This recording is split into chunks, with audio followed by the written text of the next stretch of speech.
Live from Fargo and serving you on TV, online, and on the go. This is Valley News Live at 6. They don't really want Miss North Dakota there, and again, I'm not sure why. But they say they have a plan already in place, or they already have a policy that works great, or they don't have a bullying problem. Miss North Dakota is speaking out on a topic that's very near to her heart, bullying. She tells us she's already spoken with thousands of students across the state about her anti-bullying campaign, but she says there are some schools that don't want her there. Valley News Team's Melanie Palmer has more tonight on how Miss North Dakota wants to help students across the state in the battle against bullying.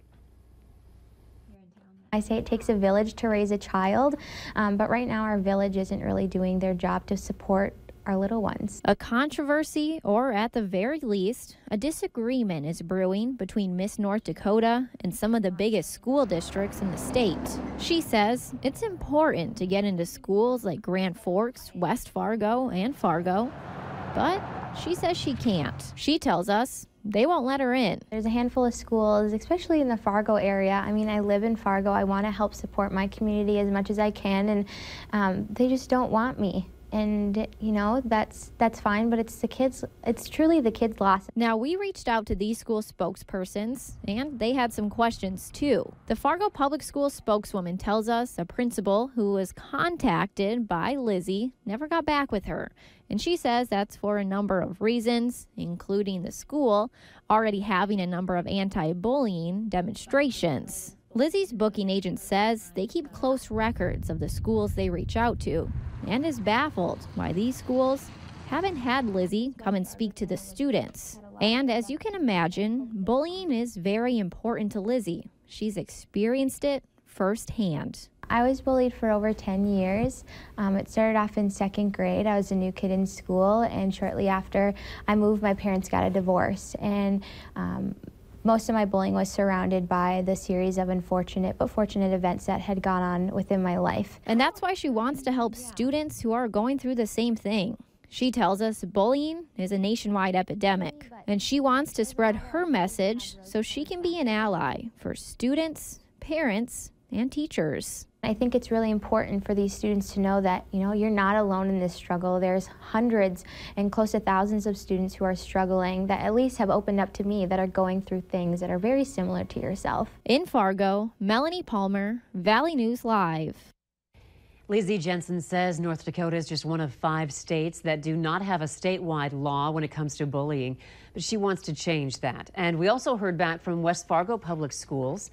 West Fargo says principals were told about the idea of Lizzie coming to the school to talk, but they say getting a speaker in a big school like West Fargo is a logistical nightmare. And they say the students already get an oversaturation of anti-bullying related discussions. It's a quiet Thursday, nothing wrong with that. Will this evening be the same? Let's find out from Hutch in First Weather. Hutch? Oh, that Skycam tells a big story. Out to the west, we have some clearing skies, and we're able to see a little bit of sunshine. We didn't have much wind to contend with, and that will continue for your evening.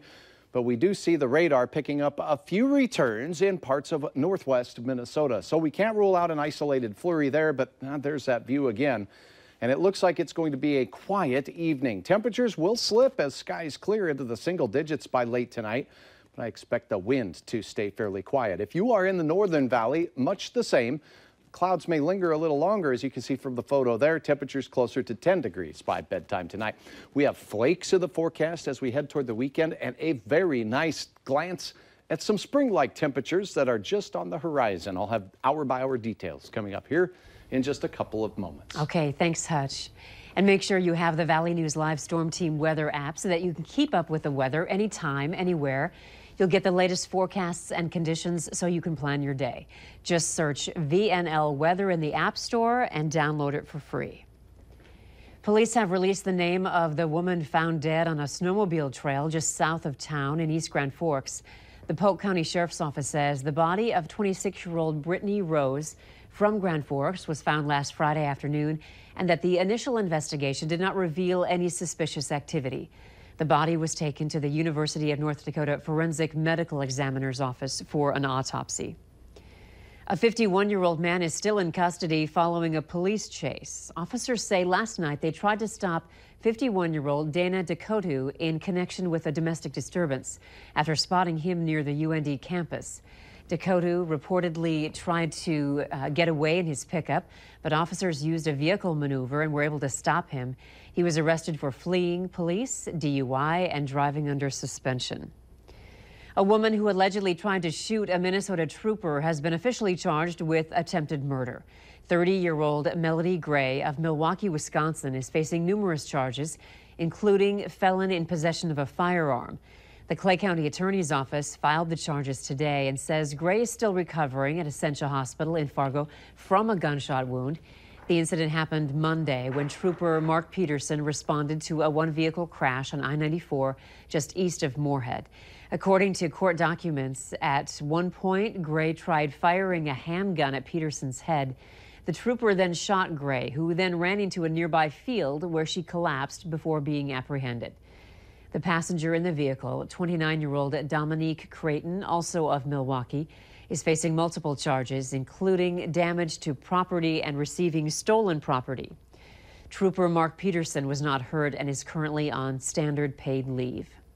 It is the first ever Olympic gold medal coming back to North Dakota. And it's not just one, but two, as the pride of Grand Forks, the Lamoureux sisters, are celebrating back at home. And that's where we meet up with Valley News Team's Ryan Laughlin at the Ralph Engelstad Arena, where a community celebration is set for tonight. Ryan?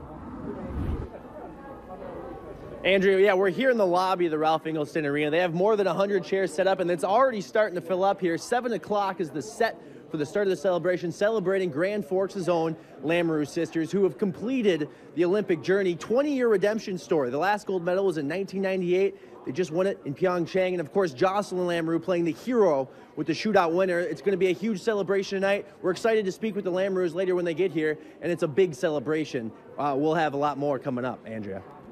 Like it'll be quite the party. But Ryan, this isn't just about gold medals, right? I mean, how big of a deal is this for hockey in the state, especially for aspiring female athletes? Yeah, the Lamoureux have been really taking this under their wing. So if you think back in March, they went toe-to-toe with USA Hockey, wanting equal resources than the men's team. They promised that they'd deliver. They did after they got that. But then just a month after then, they saw their college program here at the University of North Dakota get cut. So kind of a step back in women's hockey. They're trying to grow the sport, and right now there's a lot of love for the Lamoureux, and we'll be interested to hear about how they're trying to grow the sport past these 2018 Olympics. But right now, a lot of love and a lot of excitement here in Grand Forks. All right, thanks so much, Ryan. And we'll have much more from you from tonight's celebration on Valley News Live at 9 on Fargo CW and Valley News Live at 10. Fuel-efficient and electric cars could be leaving North Dakota's gas tax in the past, but we'll tell you how some new taxes may be on the horizon. But first, lawmakers in Minnesota are looking into changing a legal loophole that currently makes it okay to grope people.